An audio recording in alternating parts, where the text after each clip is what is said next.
What if I told you that messy, noisy, downright terrible data still trained a working model? I know, it sounds wrong. We've all heard the slogan, garbage in, garbage out.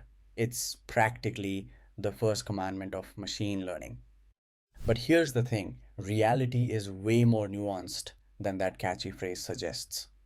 Today, I'm going to show you why bad data doesn't always mean a bad model, how neural networks can be surprisingly resilient to noise, and what this means for how you think about your own data sets. Buckle up. This one's going to challenge some assumptions. Before we dive in, let's define what we actually mean by bad data. Because it's not just one thing, it's a whole spectrum of problems.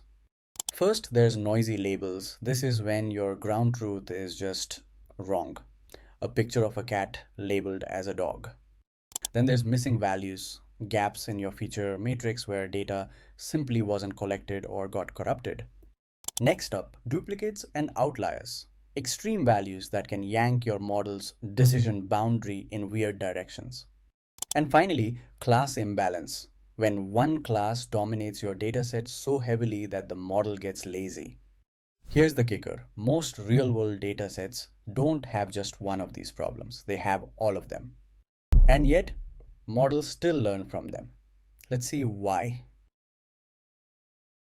Alright, let's run an experiment. We're going to take MNIST, that classic dataset of 60,000 handwritten digits, and we're going to deliberately sabotage it. We'll take the training labels and randomly flip them. A 7 might become a 3 or a 9.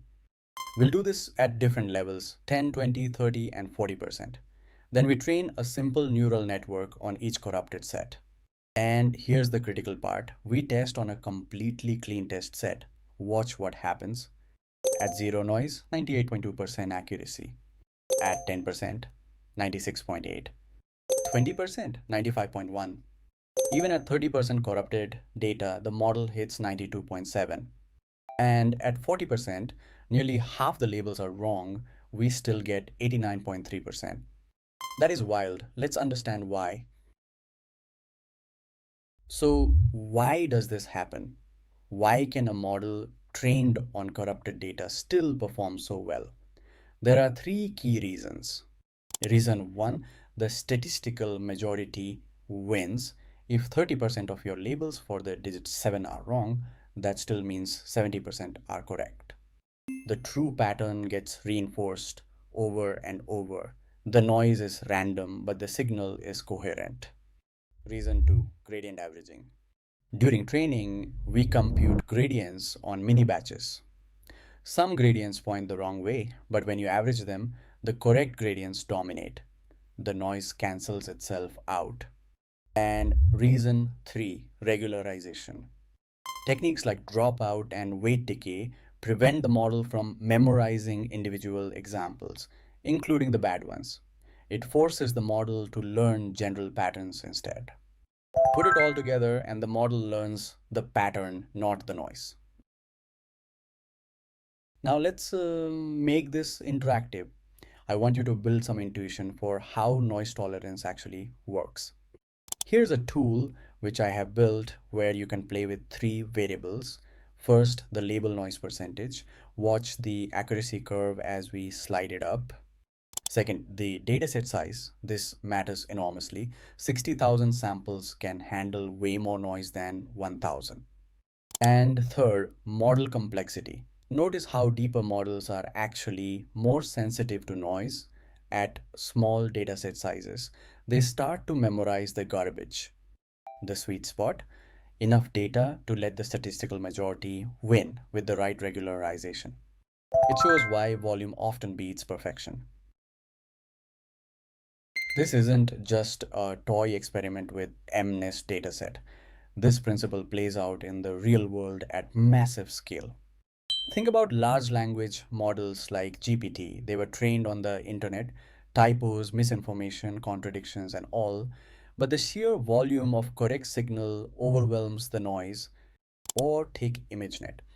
Researchers found it has a 6% label error rate, and yet it launched the entire deep learning revolution. Even in medical imaging, radiologists disagree 10 to 30% of the time. Models trained on these noisy labels still achieve expert level performance. The lesson: perfection is the enemy of progress. Ship the model, then clean the data. But wait, I don't want to leave you with the impression that data quality doesn't matter. There are specific situations where bad data will destroy your model. The first and most dangerous: systematic bias. Random noise cancels out, but systematic errors compound. If every human face is labeled as unprofessional, the model will learn that specific lie. Second, tiny data sets. Everything we've discussed depends on having enough clean signal to overpower the noise. If your data set is tiny, noise wins. And third, adversarial corruption. If someone deliberately poisons your data with specific patterns, they can create backdoors that you'll never see coming. Random noise is survivable, systematic bias is a disaster. All right, let's bring it all together. Here are the 5 things I want you to remember. 1. Models are more resilient than you think. Gradient averaging and regularization naturally filter out noise. 2. More data almost always beats cleaner data. The math favors volume over perfection.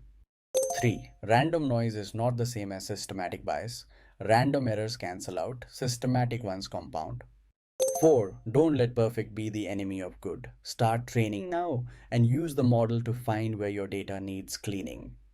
5. Data cleaning is still valuable, but prioritize the systematic errors first. Your messy data set might be more useful than you think. Go train something. Thanks for watching and subscribe for more contents.